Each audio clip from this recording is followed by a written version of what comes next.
Welcome. My name is Christopher Skach, and I am a product engineer for the Tektronix Source and Analyzer product line. The AWG software team has developed several AWG plugins that enable AWG users to create test setups that will improve their overall efficiency by shortening the time it takes to build these complex application setups and waveforms. As you can see in this slide, we are actively supporting several specific application areas where AWGs are heavily used, such as high-speed serial and communications, advanced research, radar and electronic warfare, and optical and networks. So we have specific plugins that enable each of these applications, and today we'll mostly be talking about the high-speed serial and capabilities. And this includes the capability of running on Source Express, a high-speed serial actual plug-in. Also, we'll be talking a little bit about precompensation, S-parameter plug-in, and spread spectrum clocking capability. And then in some cases, some customers are also using our RF generic plug-in, but I won't be describing that as much today. The plug-in architecture enables us to build these plugins more rapidly than creating separate applications, and allows the plugin to be installed right into the AWG or in Source Express, as you see here. We are actively working on new plugins for specific applications most often requested from our customers. As I mentioned, today I will be talking about high-speed serial waveform generation plugin that's specifically for our AWG70000 series AWG. This plugin is an update from our previous software called Serial Express. It has all the same features as Serial Express, but we built it into this architecture such that it's built right into the AWG itself or through Source Express, thus not requiring that you run a separate application.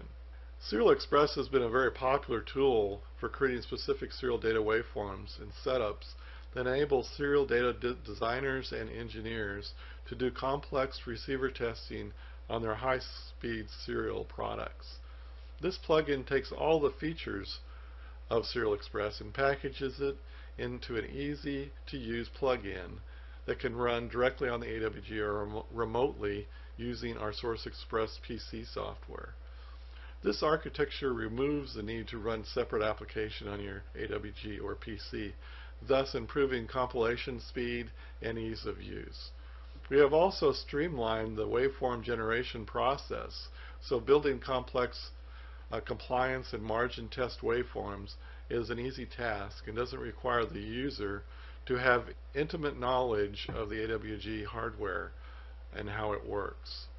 These plugins are available from Tek.com as a free download and can be licensed to run as a trial for up to 30 days or purchased with several licensing selections.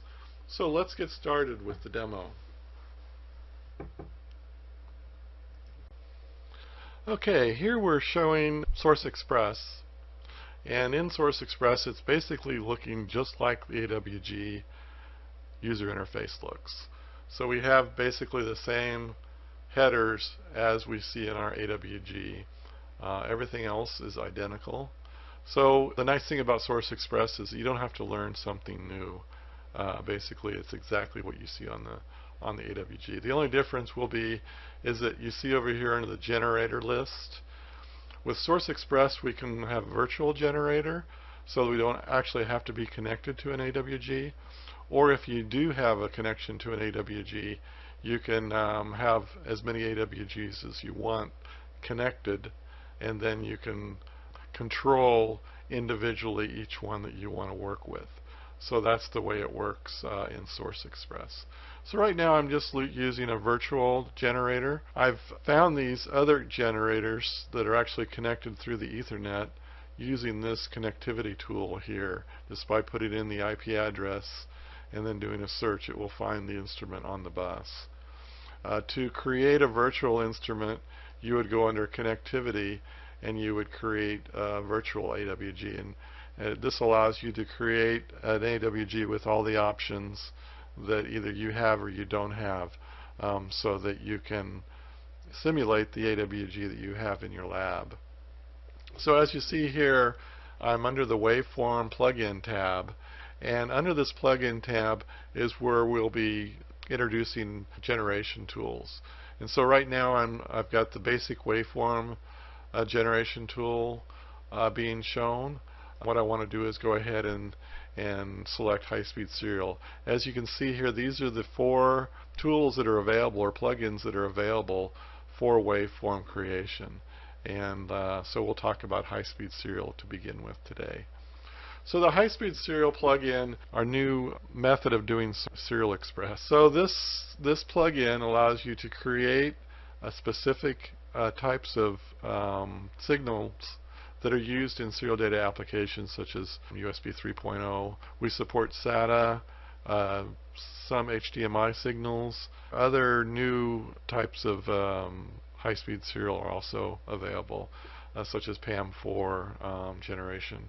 So in this case, many customers want to create jitter profiles that enable them to test their receiver in the worst case conditions.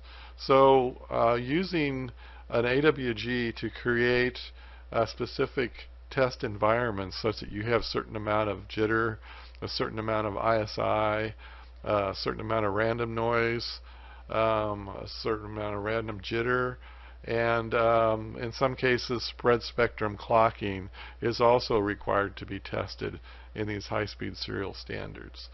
So the high-speed serial plugin allows you to do all of this within the plugin, create the waveforms needed, and then send them to the AWG.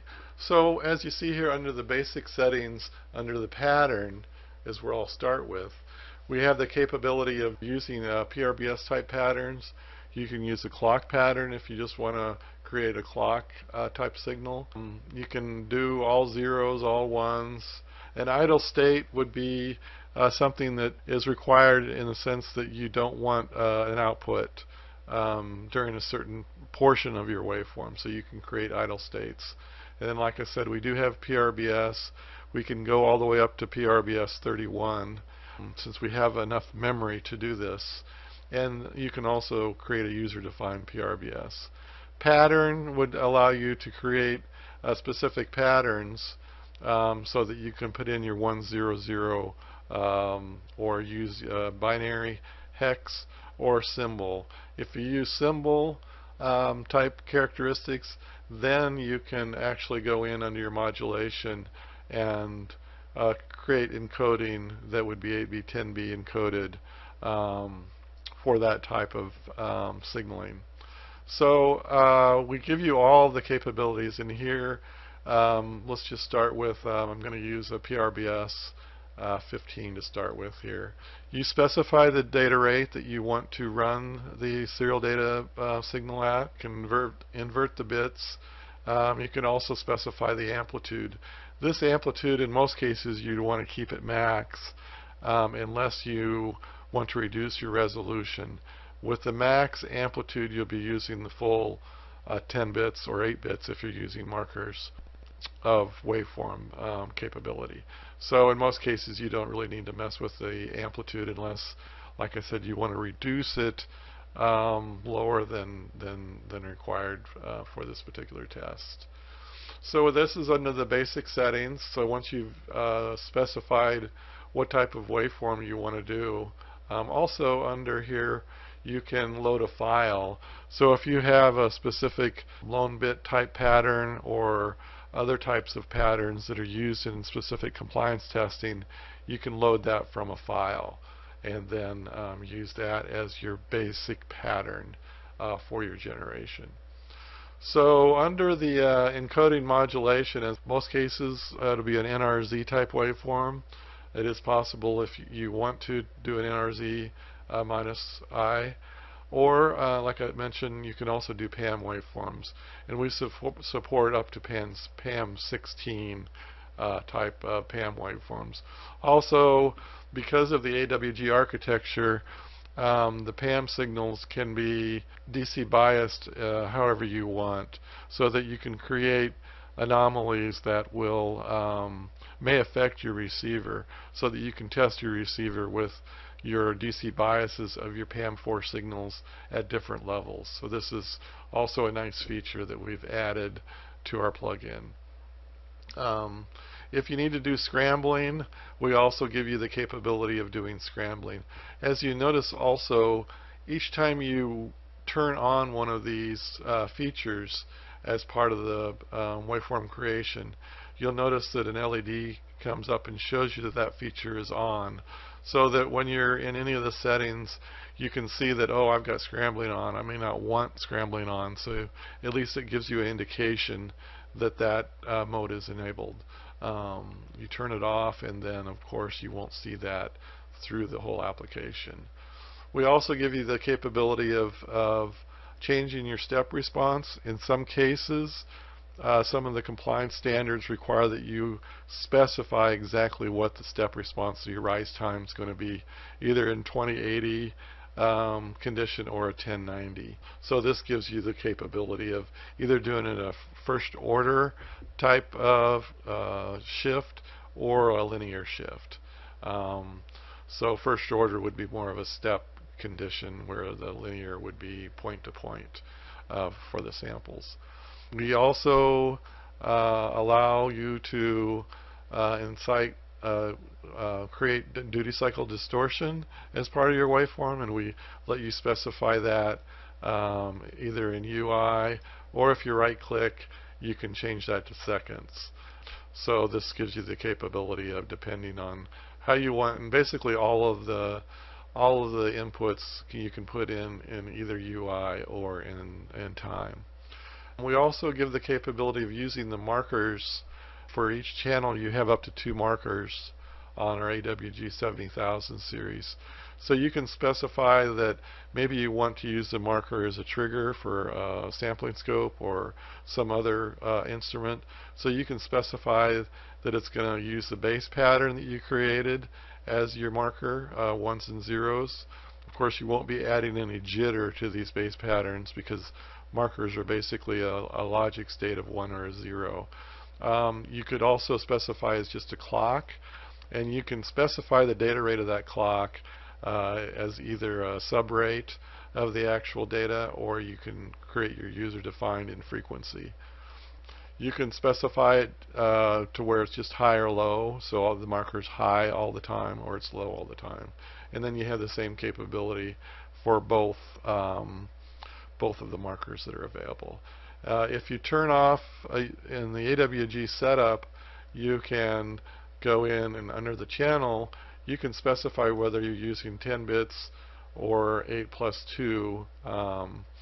And so you have to make sure that when you do run the AWG, that you're either running, if you're using 2 markers, then you do 8+2. If you're only using 1 marker, then you do 9+1. This is the basic pattern configurations that you have for the basic setups. So I'm not going to turn on any of these at this time. So under the transmitter tab, we have the capability of adding up to 4 different periodic jitter components.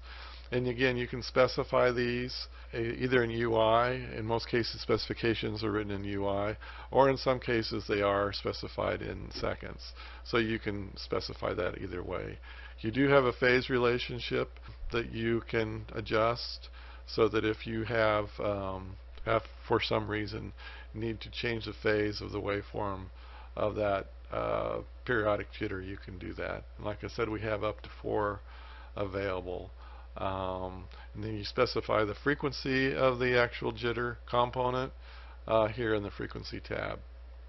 And you can also specify if you want it in integer cycles rather than it arbitrarily creating the waveforms as they need to be required for the particular jitter component. So this is a periodic jitter, so we'll go ahead and leave that. I didn't change any of the values, but you can see that we have quite a capability. If you set it for max here, you can see how high you can go. If you set it for min, then you can see how low you can go. Same for all of the inputs. So we can also add a random jitter as a component of the jitter, and you can have all of these on at the same time, or you can have one or the other on.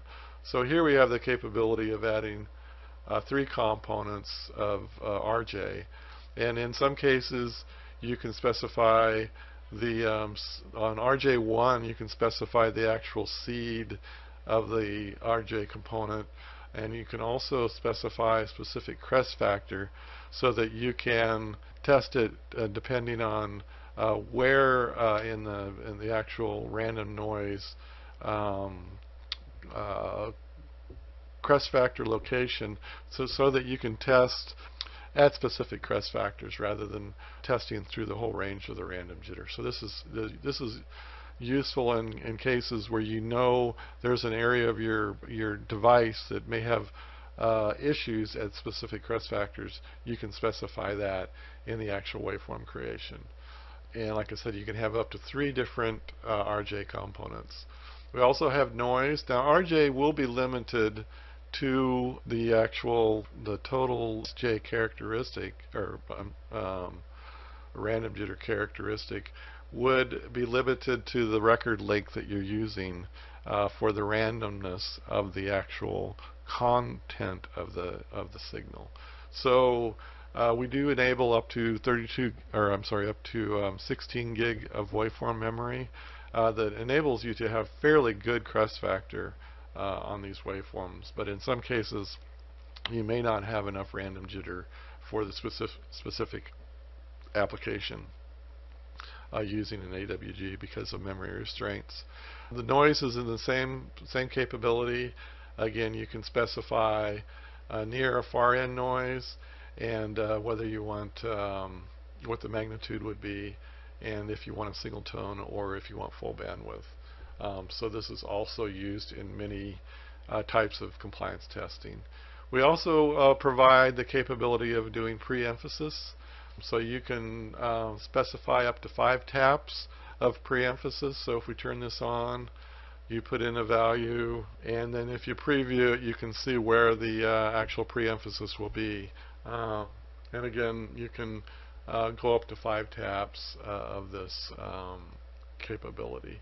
You can also use, if you use a fractional component or the linear component, to be able to create the pre-emphasis specifically as you want. Now, if you also want to do pre-shoot with pre-emphasis, then you're limited to only 1 tap of the pre-emphasis and 1 tap of the pre-shoot. So this works a little bit differently than pre-emphasis. But anyway, this gives you the full capability of creating pre-emphasized signals. Anyway, you can go in and add the pre-emphasis that you want. Okay, and then we also have the capability, I'll go ahead and turn this off, the capability of doing spread spectrum clocking.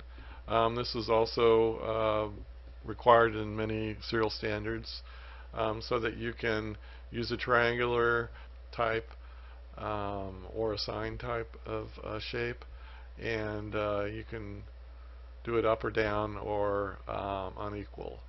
Then you specify the deviation, and the specific error option gives you you can change the DFDT component of this or the location. So this gives you a complete flexibility of the spread spectrum clocking feature. So go ahead and turn that off, and I'm going to just leave this. So under channel, this is a very complicated section. This allows you to use intersymbol interference, or ISI, and you can specify the ISI as a specific value. So in some cases you have a cable that's being used and it has a specific ISI. You can just dial in that ISI rather than having to add a cable to your network of your connections between your AWG and your device under test. So this removes some of the requirements of having extra hardware as part of your testing. Now, in many cases, instead of using ISI, customers would want to use S parameters instead. So S parameters would be a file that would be taken using a network analyzer or a file provided by a component company. So this is very useful in many cases where you have other components that you're going through from your AWG to your actual device under test, or in specific compliance standards, there is a specific S parameter that is required to be used for that particular application. So you can specify the particular S parameter. And we support up to 12 ports. In this case, this 12 port allows you to select your aggressor signals of what type of aggressors you want, or you can specify your victim signal. So this allows you to give you a complete capability of doing these S12P type files. In most cases, most people would use a S2P type as a differential capability. So here we can provide an S parameter file that's an S2P, and also we have the capability of cascading S parameter files. So if you have more than one component in your cabling network, you can put in all this S parameters of the components that are being used, so that then you can create the waveform to enable you to correct for all of these losses. So this is a very handy feature when you have more than one S parameter. And again, you have the capability of specifying each of these have to be of the same type. Now we also have the capability of de-embedding, so that you can de-embed the signal so that then you could send it to a scope or to look at what the waveform actually is going to be looking like if you need to emphasize or compensate for it on the other end. So you could create your filter network to resemble what the de-embedding signal looks like. This is also a very, very useful feature. The other nice capability is for margin testing. So here's a batch mode. It allows you to specify the specific range, high-low, the increment, the start and end increment or amplitude. So it gives you all of the capabilities of building a very complex set of waveforms that then can be used as a margin test for your device under test. And then under the compile menu, we have the capability of, you can specify your corrections as part of the compilation. So when you create the waveform, it will actually add the corrections to that.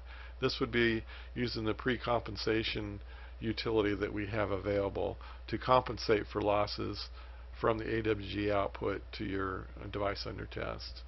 The other thing you can do is, if you have a sequence, I don't have a sequence up right now, but if you had a sequence, you could have it automatically add to the end of the sequence the new waveforms that are being created with your batch compile or with your single compile. So this gives you quite a bit of capability. You can also specify how many times you want this pattern to repeat. In most instances, you would do an auto repeat count. This will guarantee that you have correct wrapping of your waveforms for the particular signal that you're creating, and that you're not changing the frequency content by too much. That's basically the features that we have available of our high-speed serial data application. So you can download this, as I said, as a free 30-day trial. You do have to license it as a 30-day trial. You can run it in, if you don't have an AWG, you can run this in our Source Express software, which is a free download, which is what I'm using right now, is the Source Express software.